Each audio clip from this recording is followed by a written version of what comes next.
દાનવો જેટલા નુકસાનકારક છે એટલા જ દાનવ વૃત્તિના માનવ પણ નુકસાનકારક છે. બહુ સરસ એક પ્રસંગ, એક કથા વાર્તાના રૂપમાં વાત કરીશ. મજાની વાત છે, સાંભળવા જેવી. આપણને એમ થાય કે આવા પણ ક્યાંક ક્યાંક માણસો હોય ખરા. આવા માણસો જો મળી જાય તો ખરેખર કામ થઈ જાય. એક દરજીભાઈની વાત આવે છે.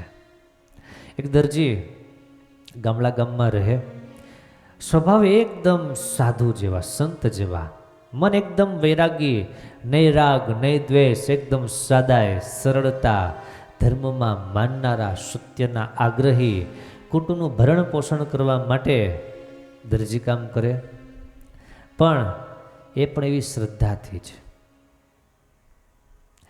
એક છોકરાને પોતાને ત્યાં દુકાને કામ પર રાખેલો, અને ગામમાં એક મારવાડી વેપારી, એટલો બધો ઠગ માણસ, એટલો બધો દુર્જન વ્યક્તિ, ગમે એને ગમે એ રીતે છેતરી લેવામાં બહુ પાવરધો માણસ. ઘણાને એવી કળા હોય છે, આપણને ખબર ન પડે એ રીતના લૂંટી લે, એ રીતના ચોરી લે, એ રીતના વસ્તુ કોઈ પડાવી લે, ખબર ન પડે.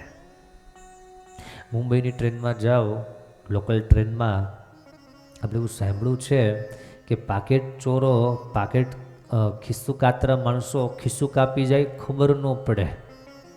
હોય છે એવા ઠગ માણસો.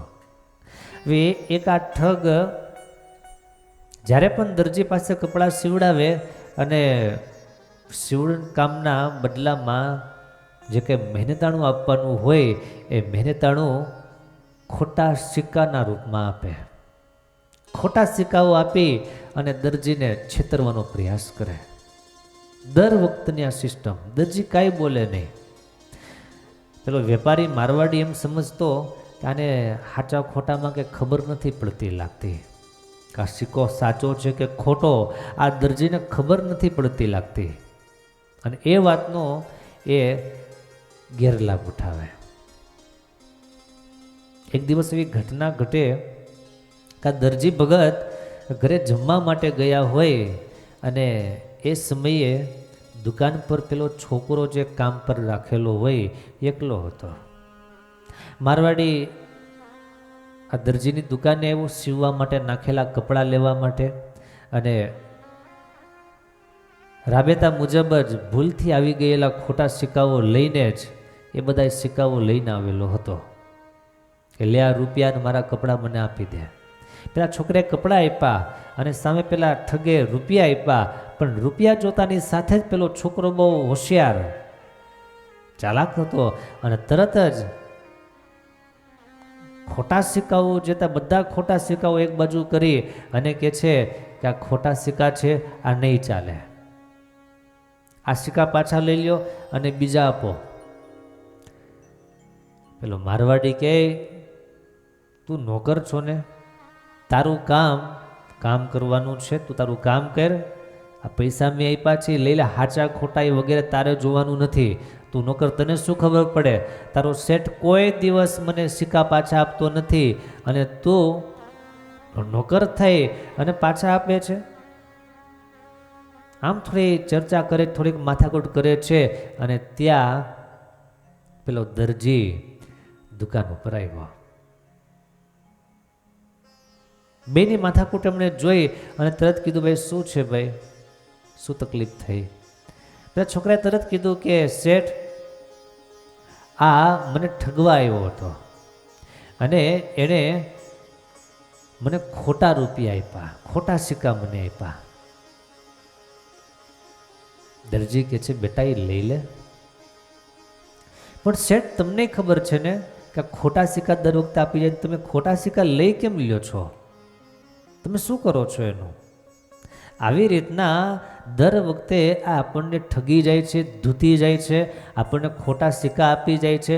આપણને ખબર છે છતાં પણ આપણે કેમ કંઈ બોલવું નહીં? તમે કેમ ક્યારેય એને કહેતા નથી? તમને ખબર તો છે જ ને આ સિક્કા ખોટા છે.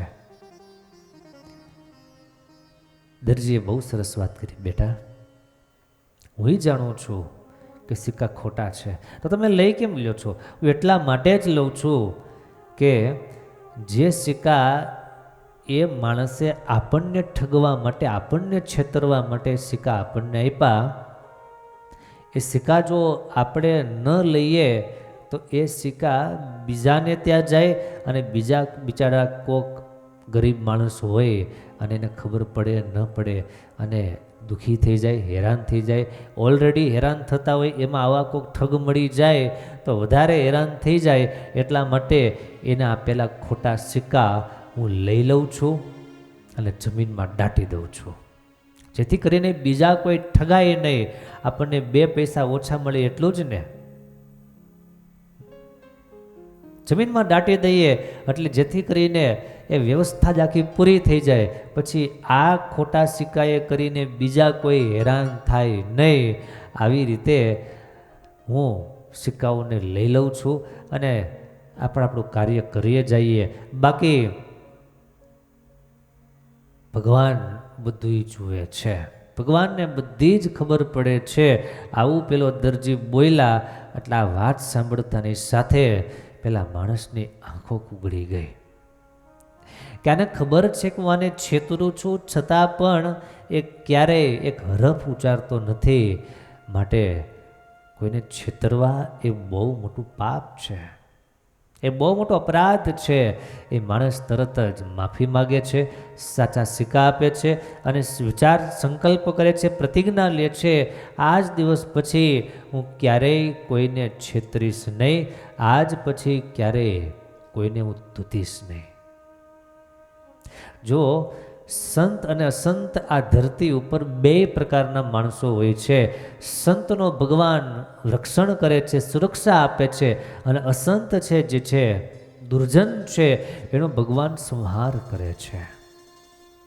આપણે દુર્જનમાં આપણું નામ નોંધાવવું કે સજ્જનમાં એ આપણે પોતે નિર્ધાર કરવાનો છે, એ આપણે પોતે વિચાર કરવાનો છે. કયા લિસ્ટમાં નામ લખાવવું છે? દુર્જનના લિસ્ટમાં હશે તો ભગવાનને આપણો સંહાર કરવો પડશે, અને સજ્જનના લિસ્ટમાં જો આપણું નામ હશે તો ઠાકોરજીને આપણો ઉદ્ધાર કરવો પડશે, ભગવાનને આપણું કલ્યાણ કરવું પડશે.